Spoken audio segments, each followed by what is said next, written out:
الحمد للہ وکفا وسلام علی عبادہ الذین اصطفیٰ، اما بعد، قال اللہ تعالی عز وجل: اعوذ باللہ من الشیطان الرجیم، بسم اللہ الرحمن الرحیم۔ شرع لکم من الدین ما وصی بہ نوحا والذی اوحینا الیک وما وصینا بہ ابراہیم وموسیٰ وعیسیٰ ان اقیموا الدین ولا تتفرقوا فیہ کبر علی المشرکین ما تدعوہم الیہ اللہ یجتبی الیہ من یشاء ویہدی الیہ من ینیب۔ صدق اللہ مولانا العظیم۔ راہ حق کے عزیز ساتھیوں، شہر ریاض کے کارکنوں کے اس اجتماع میں مجھے کچھ دیر کے لیے خطاب کرنے کا جو موقع ملا ہے، میں اس کو اپنی ایک سعادت سمجھتا ہوں اور بارگاہ اعزی میں سجدہ شکر بجا لاتا ہوں کہ اتفاقاً ادھر آنے، آپ حضرات کے ساتھ کچھ دیر مل بیٹھنے اور تحریک اسلامی ہند سے متعلق کچھ تبادلہ خیال کرنے کا موقع اس نے مجھے نصیب فرمایا۔ ابھی آپ کے ناظم صاحب سے جو مشورہ ہوا ہے، اس کی روشنی میں اختصار کے ساتھ کچھ باتیں آپ کے گوش گزار کروں گا، اور میری خواہش ہوگی کہ آپ حضرات سے بھی کچھ استفادہ کرنے کا موقع مجھے یہاں حاصل رہے۔ آپ اپنے نہ صرف سوالات بلکہ تجاویز اور مشورے بھی یہاں رکھیں، جن کی روشنی میں جماعت اسلامی ہند اپنی اس نئی میقات کے لیے جو پالیسی اور پروگرام بنانے جا رہی ہے، جیسا کہ آپ جانتے ہیں جولائی کے پہلے ہفتے میں اسی سلسلے میں ایک مرکزی مجلس شورا کا اجلاس بنگلور میں منعقد ہو رہا ہے۔ میں نے مکہ، مدینہ اور جدہ کے رفقا سے خواہش بھی کی، ان حضرات کی تجاویز بھی میں نے حاصل کی، اور اسی طرح اب یہاں میری ایک خواہش ہوگی کہ ہماری نئی پالیسی اور پروگرام کی تدوین کے سلسلے میں آپ بلا تکلف، بلا جھجک اپنی تجاویز اور اپنے مشورے یہاں پیش کریں، میں ان کو نوٹ کر لوں۔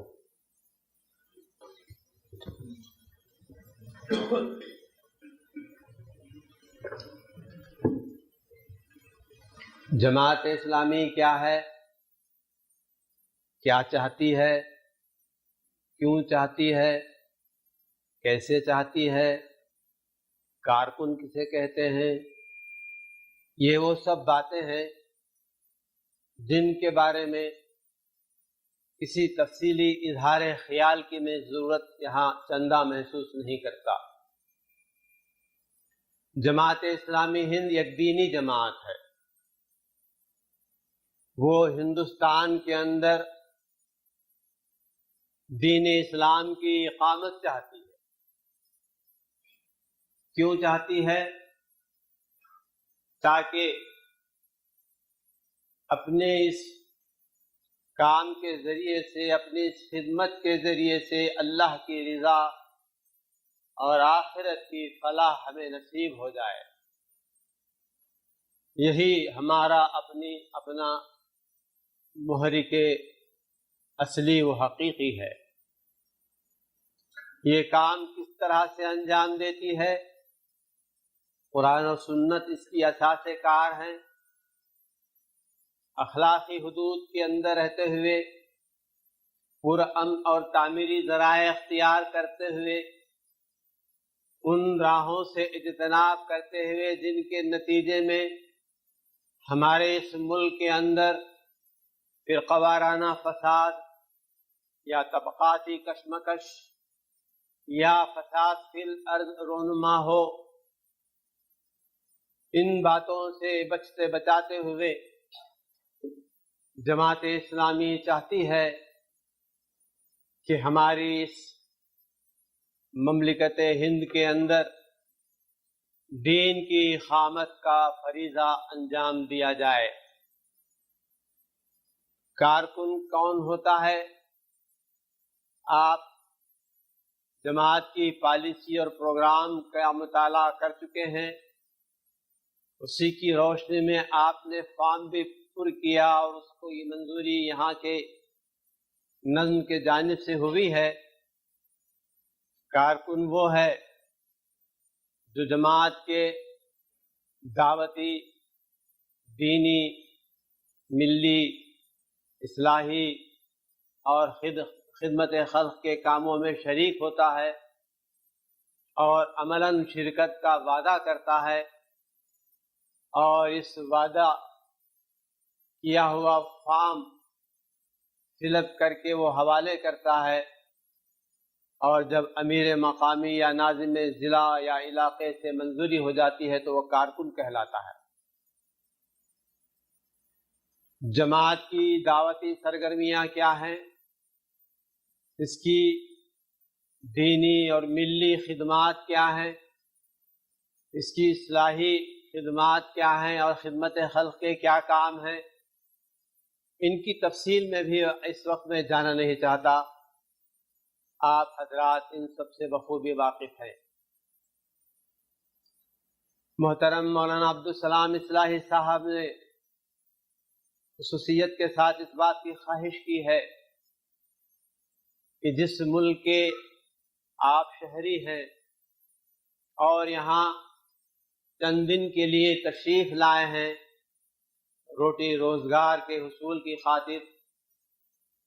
پھر یہاں سے آپ اپنے وطن عزیز کو واپس جائیں گے، اپنی اپنی بستی اور اپنے اپنے علاقے میں آپ کو رہنا ہوگا۔ پتہ نہیں یہاں کس کو کتنی مدت کی قیام کی مہلت اللہ کی جانب سے ملی ہوئی ہے، پتہ نہیں کب کس کو اچانک یہاں سے نکلنے کا نوٹس ملے گا۔ موت کا جس طرح یقین نہیں ہے، آدمی اسی انداز سے سوچتا ہے کہ پتہ نہیں کسی وقت آنے واحد میں بھی ہمیں خروج لگ جائے، یہاں سے چلنا پڑے، تو بالآخر آپ کا دائرۂ کار، آپ کا میدان عمل وہی آپ کا ملک ہے، وہی آپ کا علاقہ، وہی آپ کا مقام اور بستی ہے جہاں سے آپ آئے ہیں، الا ہے کہ آپ اس کو بدل کر کہیں اور جانا چاہیں۔ اللہ ماشاءاللہ اکثر ایسے نہیں ہوتے۔ ہمارے اس ملک کے جیسے کچھ حالات ہیں، الحمدللہ آپ تعلیم یافتہ سب کے سب ہیں، اور ہر وہ فرد جو تعلیم یافتہ طبقے سے تعلق رکھتا ہے وہ اپنے ملک کے حالات سے بے خبر نہیں ہے۔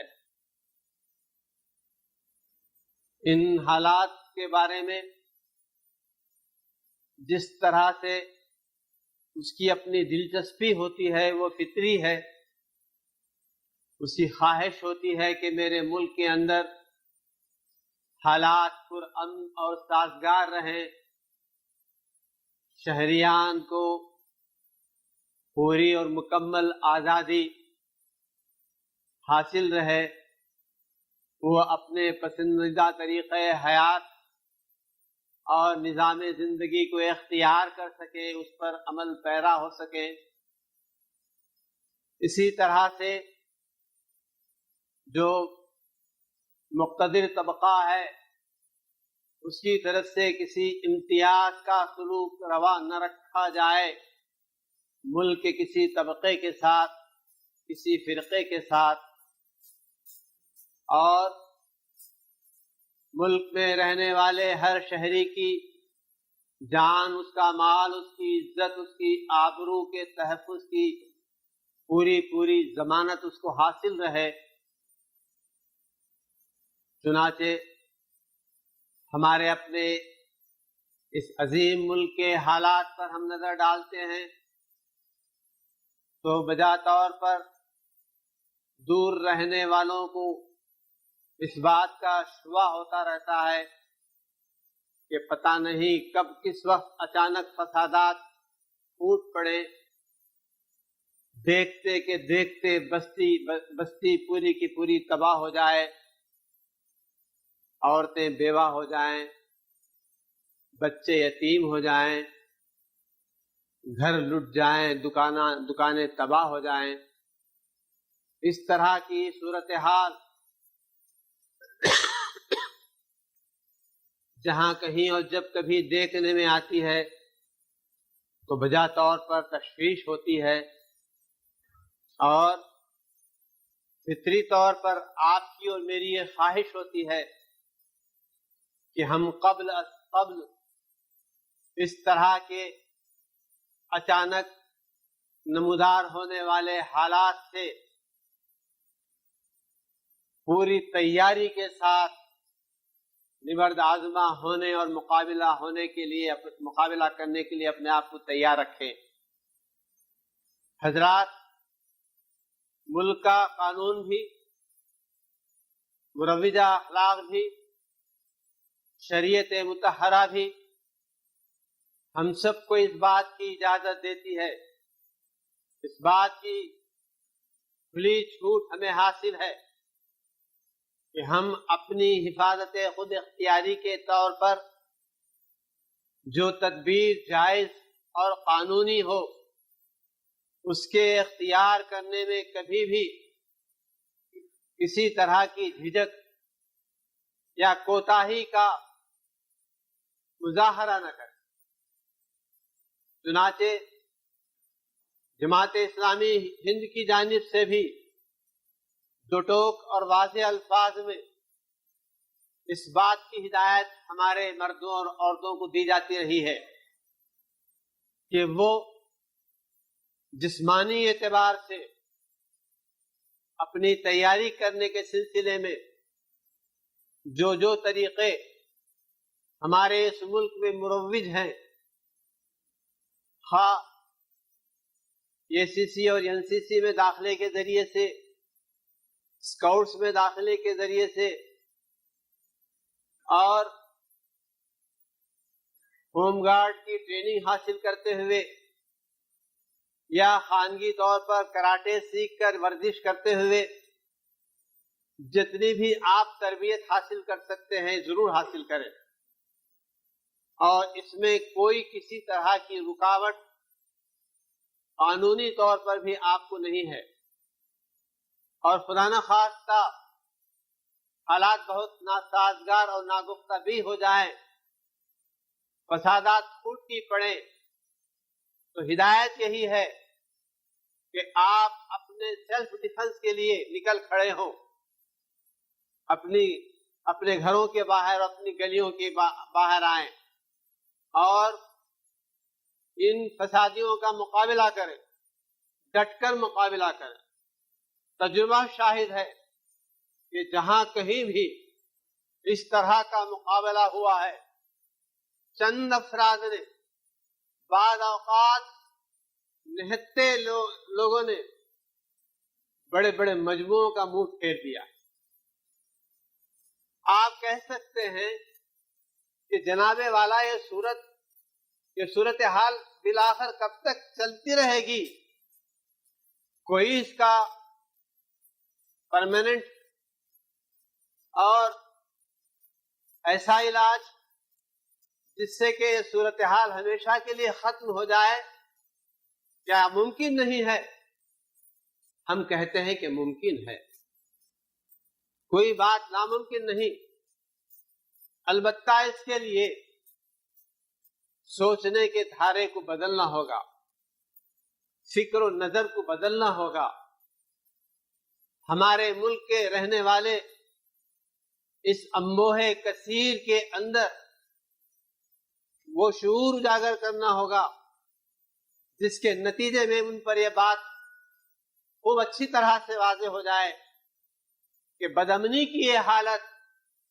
نہ ان کے لیے بہتر ہے، نہ ملک کی ترقی کے لیے بہتر ہے، نہ بین الاقوامی نیک نامی کے لیے کارآمد ہو سکتی ہے۔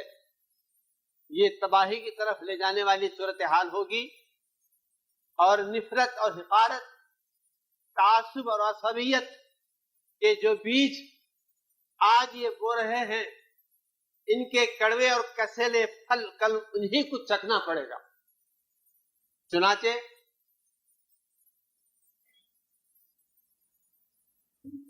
تجربات سامنے آ رہے ہیں، جن لوگوں کو انہوں نے واسطہ اور ذریعہ بنایا تھا، پیچھے رہ کر آگے آگے جن کو انہوں نے کیا تھا کہ وہ مقابلہ کریں، جھگی جھوپڑیوں میں رہنے والے بس اقوام کے لوگ، جن کو گرے پڑے کہا جاتا ہے، جن کو دلت کہا جاتا ہے، ان کو آگے رکھتے ہوئے ان کے کندھے پر بندوق چلانے کی جو کوشش کی گئی تھی، آج یہی طبقہ ان سے سخت نالاں ہے، سخت ناراض ہے، اور کتنی ہی جگہوں پر ان کا وہ کھل کر مقابلہ کر رہا ہے۔ ہم یہی بات کہتے رہے ہیں، اور مسلمانوں کو بھی ہم نے اسی بات کی تلقین کی ہے کہ دشمن کی یہ سازش اور اسٹریٹجی ہے کہ آپ کو مشتعل کیا جائے اور آپ کو پرووک کر کے آپ کی قوتوں اور صلاحیتوں کو کنسٹرکٹیو اور تعمیری ایکٹیویٹیز سے ہٹا کر ان کاموں کی طرف منتف کیا جائے، ڈائیورٹ کیا جائے جو پروڈکٹیو نہیں ہے، جن کا کچھ حاصل نہیں ہے، جو فی الواقع اصل ایشوز نہیں بلکہ نان ایشوز ہیں۔ جب ہم نے یہ بات ہمارے بھائیوں سے کہی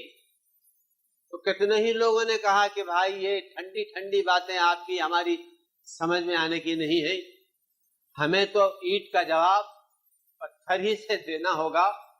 یا اینٹ ہی سے دینا ہوگا، ہمیں تو بھنڈران والے ہی کی زبان بولنی ہوگی، ہمیں تو سبھاش بھیشنگ ہی کی طرح آگے بڑھنا ہوگا، ہمیں تو بال ٹھاکرے سے ٹکر لینی ہوگی،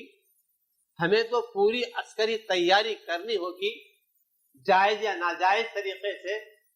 اور ان کو لوہے کی چنے چبوا کر چھوڑوانا ہوگا۔ مگر تجربہ شاہد ہے، کہیں ہمارے کچھ نوجوان جو بیچارے مایوس ہو چکے تھے، جذبہ ان کا بہرحال ایسا نہیں تھا جس کی مذمت کی جائے، لیکن طریقہ کار وہ نہیں تھا جس کی کہ آپ تائید کر سکتے ہو۔ انہوں نے جس جذبے سے کام کیا، اس طرح کہیں اس کے کچھ اچھے نتائج سامنے نہیں آئے، اور کچھ وہ حاصل نہیں کر پائے، الا ہے کہ وقتی طور پر کچھ ہمارے انتقام کی آگ کو ہم نے بجھایا ہوگا، ٹھنڈا کیا ہوگا، کچھ ہمارا جو غصہ بھڑکا ہوا تھا اس کو ہم نے ٹھنڈا کیا ہوگا۔ ہم نے بارہا یہ بات کہی ہے، جس کی تعلیم ہمیں قرآن دیتا ہے، ادفع باللتی ہی احسن، نیکی اور بدی برابر نہیں ہو سکتے، اچھائی اور برائی کو یکساں گویا طور پر مت تولیے اور یکساں سطح پر نہ رکھیے۔ کوئی آپ کے ساتھ برا سلوک کرتا ہے، کوئی بدی کرتا ہے، تو اس کو دفع کیجئے احسن طریقے سے، نیک روی سے، صحیح روش اختیار کرتے ہوئے۔ اس کی مثال ایسی ہے جیسے کہ میرے دامن پر غلاظت کا دھبا لگ گیا، اس کو میں دھونے کے لیے، صاف کرنے کے لیے پیشاب کو استعمال نہیں کرتا، گٹر کے پانی کو استعمال نہیں کرتا، بلکہ صاف اور ستھرے پانی کو استعمال کرتا ہوں، تاکہ گندگی دور ہو جائے۔ اسی مثال کو سامنے رکھ کر ہم ہمارے ملک کے اندر جو پھیلائے جانے والی نفرت، حقارت، عصبیت، تعصب، ہیٹریٹ، انیماسٹی، کانفلکٹ اور کانفرنٹریشن کا ایٹماسفیئر سازشی طور پر عمدن جو پیدا کیا اور پھیلایا جا رہا ہے، اس کے بارے میں ہماری چوکسی اور ہماری دور بینی اور ہماری بصیرت کا یہ تقاضا ہوگا کہ ہم مشتعل ہوئے بغیر ٹھنڈے طور پر اس کا مقابلہ کرنے کی تدبیر کریں اور کوشش کریں کہ جو ہمارا کٹر مخالف ہے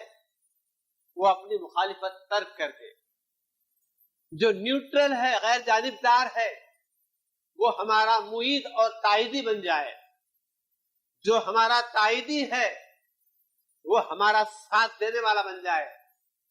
ہمارا معاون اور دستراست ہے۔ اس طرح کی کنسٹرکٹیو ایکٹیویٹی اگر ہم اختیار کریں، حالات کو پرامن رکھنے کی ہم کوشش کریں، تو جیسا کہ آپ جانتے ہیں 3 دن پہلے بھی میں نے اپنی تقریر میں اس جانب اشارہ یہی کیا تھا اسی پلیٹ فارم سے کہ ہمارے جو اہم تر مسائل ہیں، تعلیمی اعتبار سے جو پسماندگی ہے، معاشی اعتبار سے جو پست حالی ہے، اخلاقی اعتبار سے ہمارے اندر جو گراوٹ ہے، دینی اعتبار سے جو دوری ہے، ان گویا محاذوں پر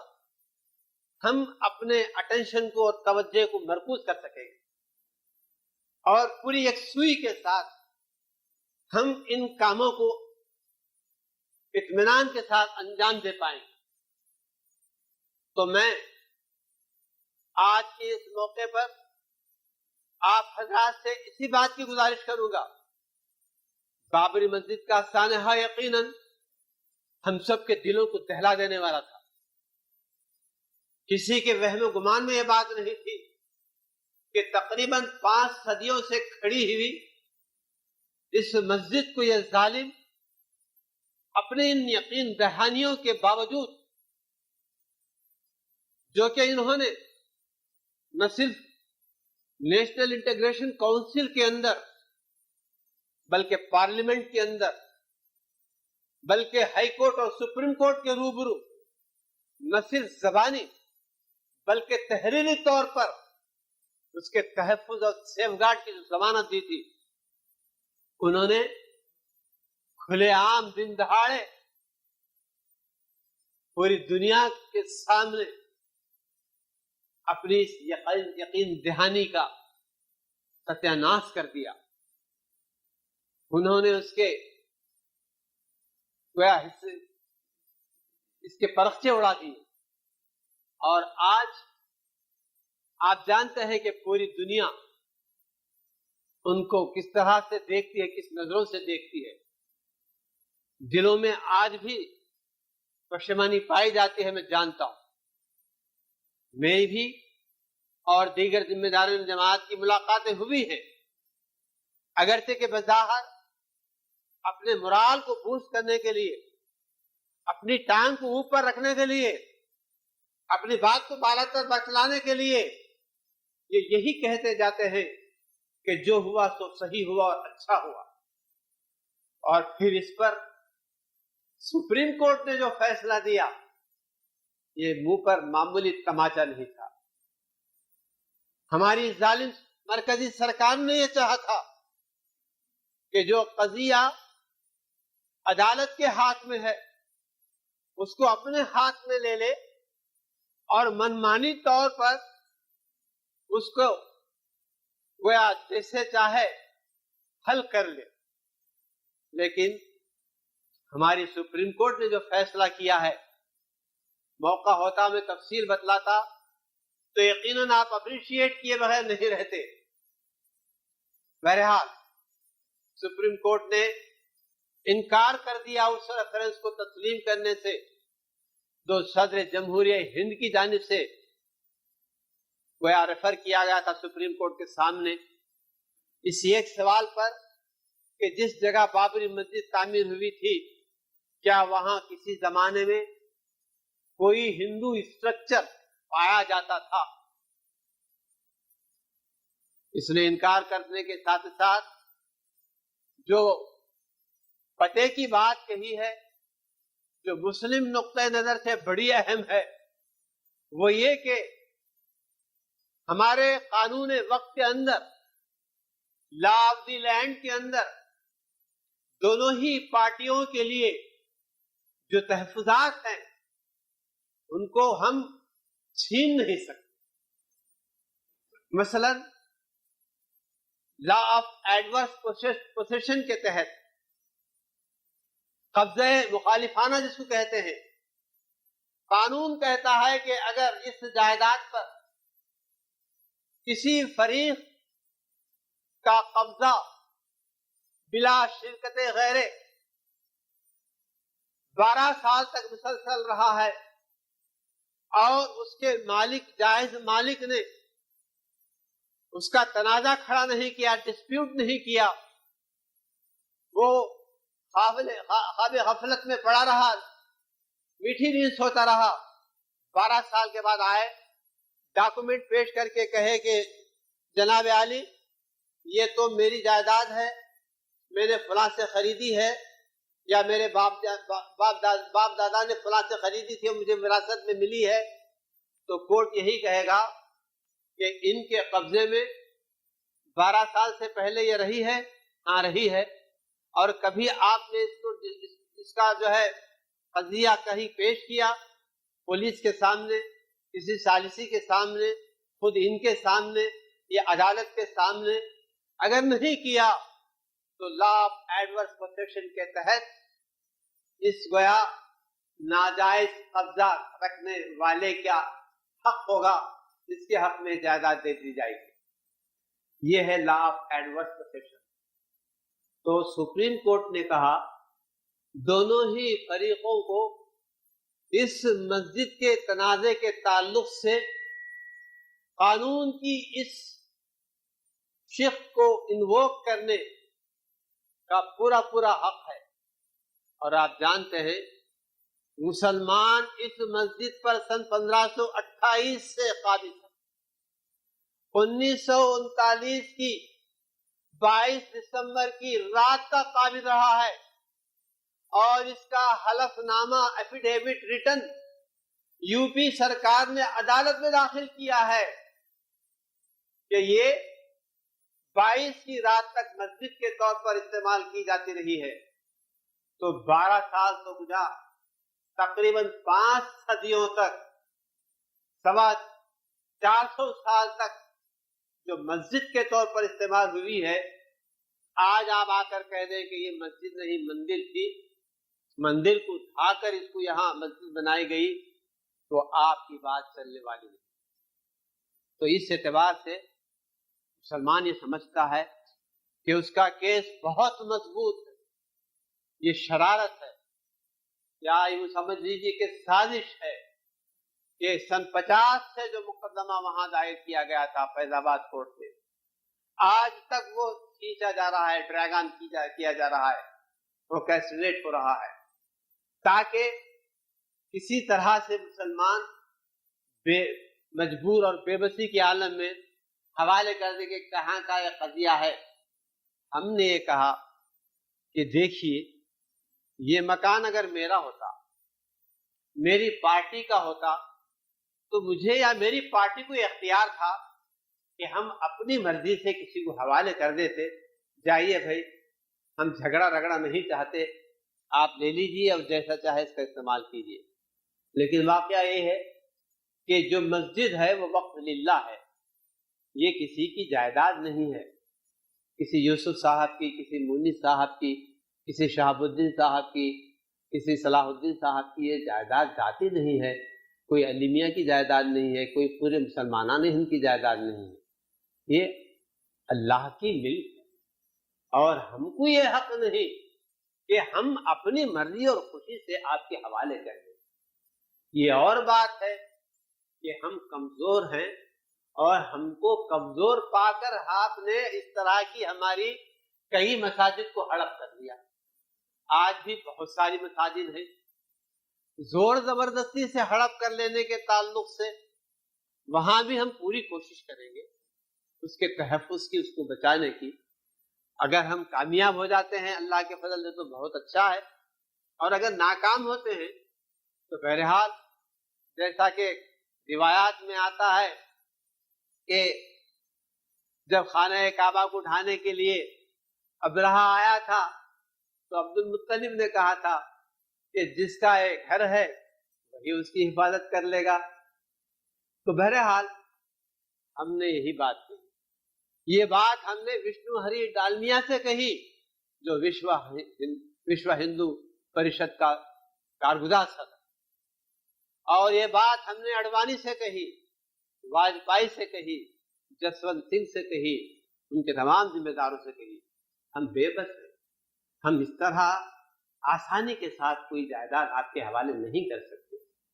ہماری جو بات ہے آپسی گفت و شنید کے ذریعے سے یا کسی آربیٹریشن کے ذریعے سے، ثالثی کے ذریعے سے مسئلہ حل ہو جاتا ہے حسن و خوبی کے ساتھ تو بہت اچھی بات ہے. اور اگر آربیٹریشن سے بھی نہیں ہوتا ہے تو ایڈجوڈیکیشن، عدالت آخری طریقہ چارہ کار ہے، اور اسی کو ہمیں ماننا اور تسلیم کرنا ہوگا. وہ کہتے ہیں کہ یہ ہماری آستھا کا مسئلہ ہے، ہمارے عقیدے کا مسئلہ ہے کہ ہمارے رام چندر جی وہاں پر وہ ان کا جنم ہوا تھا، یہ ہمارا عقیدہ ہے. ہم نے کہا بھیا ذرا کامن سینس سے بھی تو سوچیے. یہ بات آپ کے عقیدے کی درست ہو سکتی ہے کہ رام چندر جی وہ اوتار تھے، خدائی انہوں نے روپ لے کر یہاں آیا تھا، وہ پیغمبر تھے، وہ رشی تھے، وہ منی تھے، وہ فلاں تھے. اس کے بارے میں اگر کوئی کہتا ہے کہ یہ عقیدہ ہے، یہ آستھا ہے، تو ٹھیک ہے، یہ بات میٹر آف فیتھ کہلائی جا سکتی ہے. لیکن کوئی کہے کہ حضرت محمد صلی اللہ علیہ وسلم مکے میں نہیں مدینے میں پیدا ہوئے تھے، ریاض میں پیدا ہوئے تھے، ہندوستان کے دہلی میں پیدا ہوئے تھے، تو یہ تو میٹر آف فیکٹ یہ ہے، اس کو آپ عقیدے کی بات نہیں کہہ سکتے. رام چندر جی ہو سکتا ہے ایودھیا میں پیدا ہوئے ہوں، ہم اس کو بھی ڈسپیوٹ نہیں کرتے، لیکن اس پرٹیکولر پلیس پر یہاں جو ممبر ہے یہی ان کی ماں نے ان کو جنم دیا تھا، اور یہ بات خواب میں آ کر انہوں نے کہی تھی کسی کو. اور جس کے بارے میں یہ بات مشہور ہے پنڈت رام چندر داس پرمہنس، جو آج رام جنم بھومی ریاض کے صدر نشین ہیں، آج انہوں نے پھانڈا پھوڑ دیا اور کہا کہ جو 50 سال پہلے کارگزاری ہوئی تھی 22 اور 23 دسمبر کی درمیانی شب، وہ میں نے اور میرے چولوں نے کی تھی. یہ ہم نے رام للا کا بت مسجد کے باہر لے جا کر ہم نے بٹھایا تھا، اور اس کو آپ کہتے ہیں کہ یہ آستھا ہے، یہ عقیدہ ہے، اور اس کو بنیاد بنا کر اتنا خون خرابہ، اتنی تباہی، اتنی بربادی. تو بہرحال مولانا نے مجھے پہلے متنبہ کیا تھا. میں اصل میں بڑی مجبوری یہ ہے کہ بات ذرا پھیلتے لگتی ہے تو سمیٹنا بھی مشکل ہو جاتا ہے. تو میں اصل میں آپ سے اختصار کرتے ہوئے اتنی بات کہنا چاہتا ہوں کہ ہمارے جو ملک کے مسائل ہیں ان سے آپ کو پوری طرح آگاہ رہنا چاہیے، پوری واقفیت رکھنی چاہیے. اور آپ چونکہ دور رہتے ہیں اور دور سے جو مشاہدہ آپ کرتے ہیں تو آپ کا مشاہدہ اور آپ کا مطالعہ بہت ہی بیلنس، توازن کے ساتھ ٹھنڈا ہو، جذباتی رنگ نہ لیے ہوئے ہو. وہاں جو ڈائریکٹلی فیس کرتے ہیں،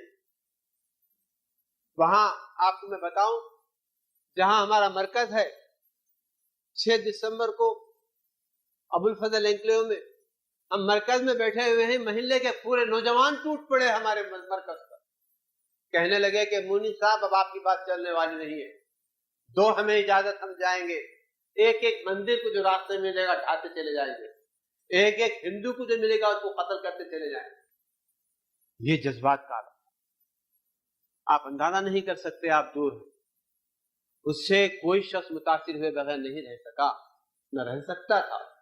نوجوانوں کی تو دیوانگی کا عالم تھا، لیکن آپ دور رہتے ہیں. تو میں آپ سے گزارش کرتا ہوں کہ جذبات کی رو میں بہے بغیر ٹھنڈے انداز سے حالات کو جاننے، سمجھنے، ان کا تجزیہ کرنے اور ان کا حل ڈھونڈ نکالنے کی آپ کوشش کریں. کیونکہ بالآخر آپ کو جانا اپنے ملک ہی میں ہے. آپ کا دائرہ کار وہی ہے، میدان عمل وہی ہے. یہاں جتنے دن آپ کا قیام رہے گا، اس تعلق سے میں نے پچھلی تقریر میں اشارتاً یہ بات کہی ہے اور اب بھی کنایتاً یہ بات آپ سے کہہ دوں کہ یہاں رہتے ہوئے بھی جماعت کے کارکن ہونے کے ناطے آپ کو نہ صرف ایک اپنی تربیت ہر اعتبار سے حاصل کرنی ہوگی، اپنے اندر تقوی اور خدا ترسی کی کیفیت پیدا کرنی ہوگی، عبادات کے التزام کے بارے میں، اوامر کے التزام کے بارے میں، نواہی سے اجتناب کے بارے میں، نوافل کا التزام کے تعلق سے اور آپس میں نصح و خیر خواہی کے تعلق سے، سمع و طاعت اور اجتماعیت کے بارے میں، نظم کے تعلق سے جتنی ساری باتیں یہاں آپ کو بتلائی جاتی ہیں، خدارا ان باتوں کو آپ لائٹلی نہ لیجئے، کیونکہ یہ ایک طرح سے آپ کی تربیت گاہ ہے. جتنی کچھ آپ یہاں تربیت حاصل کر پائیں گے، مضبوط اور مستحکم ہوں گے، جب آپ اپنے مقام پر جائیں گے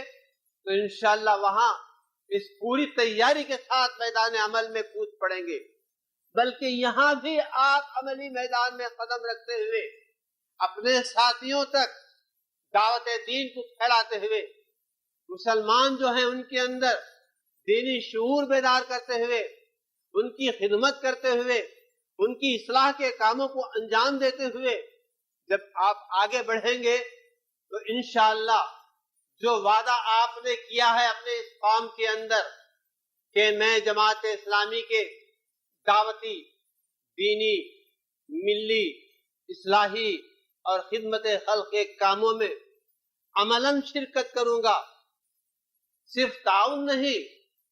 ایکچول پارٹیسپیشن میرا رہے گا. یہ بات آپ کی اسی وقت صادق آ سکتی ہے جبکہ ریاض کی اس مقامی جماعت کے اندر، آپ کے ان حلقوں کے اندر بھی آپ یہ ثابت کر دیں کہ واقعی آپ نے کارکن ہونے کا حق ادا کیا ہے. فجر کی نماز میں اچانک میں آپ کی مسجد میں آ کر دیکھوں تو مجھے مایوسی نہ ہو کہ یہاں تو بتلایا گیا تھا کہ اس عمارت میں فلاں فلاں فلاں ہمارے کارکن رہتے ہیں، اور نماز فجر میں دیکھتا ہوں تو کسی کا چہرہ نہیں نظر آتا. کیا بات ہو گئی بھائی؟ رات دیر تک جاگنے کی عادت ہے، بچے رات دیر تک جاگتے رہتے ہیں، جگواتے رہتے ہیں، مجبوری ہے، اسی لیے ہم نے گھر ہی میں نماز پڑھ لی. شریعت اگر اس بات کی آپ کو گنجائش دیتی ہے تو میں نہیں سمجھتا، میں تو عالم دین نہیں ہوں، یہ بیٹھے ہوئے ہیں یہ آپ کو بتلائیں. لیکن آپ اپنے دل سے پوچھیں، آپ اپنے پاس ایک فارم تیار کریں، تاریخ وار اور فجر، ظہر، عصر، مغرب، عشاء کی گویا کالمز کے ساتھ کس وقت کی نماز فرض آپ نے جماعت کے ساتھ مسجد میں ادا کی، گھر میں ادا کی، قضا کی، کیوں کی، اللہ سے آپ نے توبہ کی کہ نہیں کی، آپ کے قلب کا کیا عالم رہا ہے. یہ میری اپنی تربیت کے لیے کوئی اور آ کر مجھے بار بار جگائے، ٹیلی فون کے ذریعے سے، الارم بیل کے ذریعے سے، یہ ممکن نہیں ہے. 2-4 دن کی بات یہ ہو سکتی ہے جب تک کہ میرے اندر بیٹھا ہوا چوکیدار، میرا اپنا یہ ضمیر مجھے نہ جھنجھوڑے، مجھے نہ جگائے، مجھے نہ اٹھائے. یہ باہر سے امپوز کرنے والی بات، خارج سے لاگو کرنے والی بات پوری نہیں ہو سکتی. تو میں آج کی اس محفل کا یہ حاصل سمجھوں گا اگر کل فجر کی جماعت میں آپ سب کے سب اپنے اپنے محلوں کی مسجد میں حاضر ہو کر نماز باجماعت ادا کرنا. ورنہ کیا حاصل ہے ان تقریروں سے، ان مطالعوں سے، اس قرآن خوانی سے، اس مطالعہ حدیث اور لٹریچر سے؟ ہم کو پوری سنجیدگی کے ساتھ اپنے قلب کا جائزہ لینا ہوگا اور پوری سختی کے ساتھ اپنا محاسبہ کرنا ہوگا۔ آپ نے وہ روایت سنی، حضرت ابوبکر صدیق رضی اللہ عنہ کی ملاقات ہو گئی مدبھیڑ حضرت حنظلہ سے، پوچھا کیا حال ہے حنظلہ؟ کہا نافقہ حنظلہ۔ ہاں کیا بات کر رہے ہو؟ حنظلہ اور منافق ہو گیا؟ ہاں یہی بات ہے۔ کیوں؟ اس لیے کہ جب تک میں اللہ کے رسول کی مجلس میں ہوتا ہوں اس وقت میرے قلب کی عجیب کیفیت ہوتی ہے، ایسا لگتا ہے کہ جنت اور جہنم میرے آگے ہیں، میں اس عالم آخرت میں اپنے آپ کو پاتا ہوں۔ میں جب گھر لوٹتا ہوں، بیوی بچوں میں مصروف ہو جاتا ہوں تو سب بھول بھال جاتا ہوں، ایسا ہوتا ہے کہ میں ایک نئی دنیا میں آ گیا ہوں، میں تو منافق ہو گیا۔ حضرت ابوبکر فرماتے ہیں رضی اللہ عنہ میری بھی تو یہی کیفیت ہے۔ دونوں حضور کے پاس جاتے ہیں صلی اللہ علیہ وسلم، معاذرہ بیان کرتے ہیں، اللہ کے رسول کیا فرماتے ہیں؟ جو کیفیت تمہاری میری اس محفل میں ہوا کرتی ہے یا ذکر کی مجلسوں میں ہوا کرتی ہے، اگر گھروں میں بھی ہونے لگے تو بستروں پر اور گلیوں میں فرشتے تم سے مصافحہ کرنے لگ جائیں۔ لیکن وقت وقت وقت 3 بار آپ نے کہا، مطلب یہ کہ یہ وقت ہے، اس کے لیے بہت زیادہ اپنے دل کو گھسنے کی ضرورت ہے، بہت زیادہ محاسبے کی ضرورت ہے۔ تب کہیں مولانا نے تزکیہ کا لفظ استعمال کیا اور ہم اپنے قلب کا جائزہ لیں، ہمارے قلب کا کیا عالم ہے، ہماری نیتوں کا کیا عالم ہے، ہمارے خلوص کی کیا کیفیت ہے۔ آپ جانتے ہیں اور کہتے رہتے ہیں درسوں کے اندر، اگر خلوص کے بغیر کوئی کام کیا جائے تو بیکار ہے، عقارت جانے والا ہے۔